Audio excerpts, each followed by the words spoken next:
Bonsoir tout le monde, heureux de vous retrouver. Alors, un autre exercice dans le grand chapitre de la matière organique et la production d'ATP. Alors, je vais commencer par lire l'énoncé de l'exercice. Les mitochondries jouent un rôle capital dans la formation de l'ATP. On va effectuer deux expériences. Expérience 1, on prépare une suspension de mitochondries dans un milieu riche en composants réducteurs, le FADH2, le NADH+, et sans oxygène. Puis, on suit l'évolution de la concentration des ions H+, et l'ATP produite dans le milieu dans les conditions suivantes. Au temps T1, on ajoute une solution riche en oxygène. Au temps T2, on ajoute la substance FCCP qui rend la membrane interne de la mitochondrie perméable aux ions H+. La figure A du document 3 présente les résultats obtenus. Alors, on vous présente la figure A.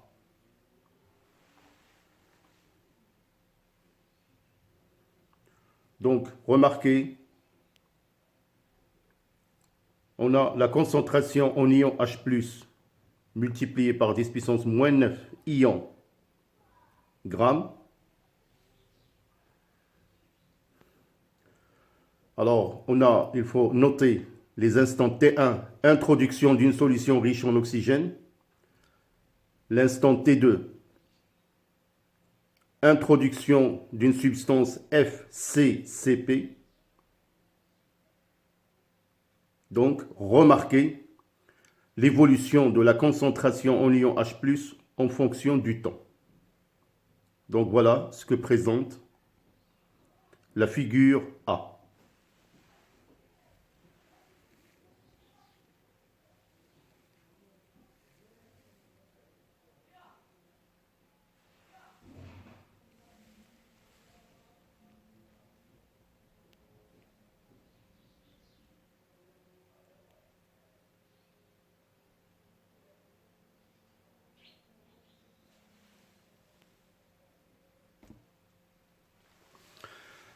Pour l'expérience 2, on prépare une solution avec des mitochondries dans un milieu riche en oxygène. On suit la concentration de ce dernier après l'introduction des substances. À l'instant T1, injection du NADH+, à l'instant T2, injection de l'ADP, l'instant T3, injection d'une substance KCN. Alors, je vais vous montrer la figure représentant cette expérience. Alors voilà, vous avez la figure B à droite. Donc, il représente la concentration en oxygène en milligrammes par litre en fonction du temps. À l'instant T1, injection de NADH+, T2, injection de l'ADP, T3, injection de la substance KCN.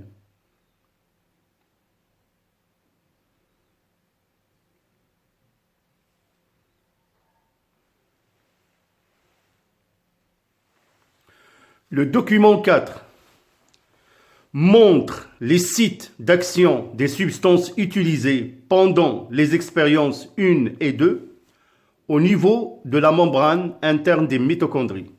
Question: en utilisant les données du document 4 et tes connaissances, établir une relation entre l'évolution de la concentration en ion H+ dans le milieu et la production de l'ATP pendant l'instant T2 moins T1. Alors, je vais vous montrer le document 4. Alors, voilà le document 4. Donc, qui représente déjà une partie de la mitochondrie, l'espace intermembranaire, la membrane interne, la matrice, les transporteurs d'électrons, sphère pédonculée, les substances, la FCCP et la KCN.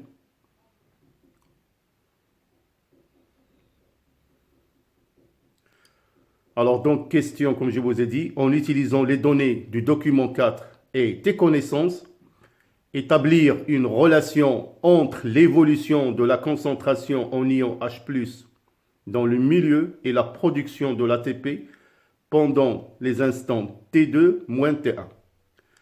Alors, je vous laisse bien évidemment relire l'énoncé de l'exercice avant de passer à la résolution.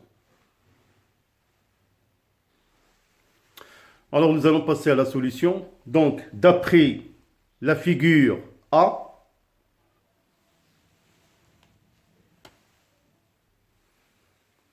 alors voilà la figure A du document 3. Donc, on va analyser entre l'instant T1 et T2. Alors, entre l'instant T1 et T2, l'addition d'une solution riche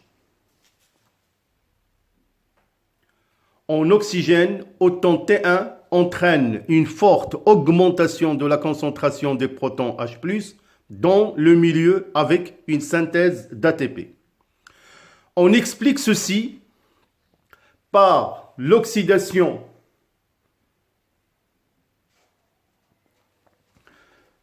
de NADH, H+, qui perd deux électrons qui sont transférés par les transporteurs d'électrons de la chaîne respiratoire jusqu'à l'accepteur final, l'oxygène. Les protons H+ libérés dans la matrice traversent la membrane interne de la mitochondrie vers l'espace intermembranaire, où il y a création d'un gradient de concentration H+.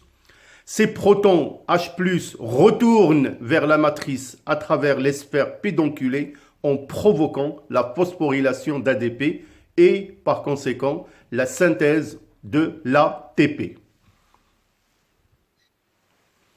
Alors toujours pour la figure A, au temps T2, l'ajout de la substance FCCP qui rend la membrane interne de la mitochondrie perméable aux protons H+, provoque l'absence du gradient de concentration d'ions H+, et l'arrêt de la sortie des ions ou des protons H+, par les sphères pédonculées, puis l'absence de formation d'ATP.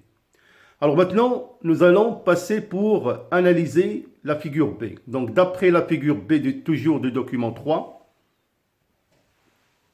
alors voilà la figure B de document toujours 3, nous allons analyser cette figure à l'instant T1, T2 et T3.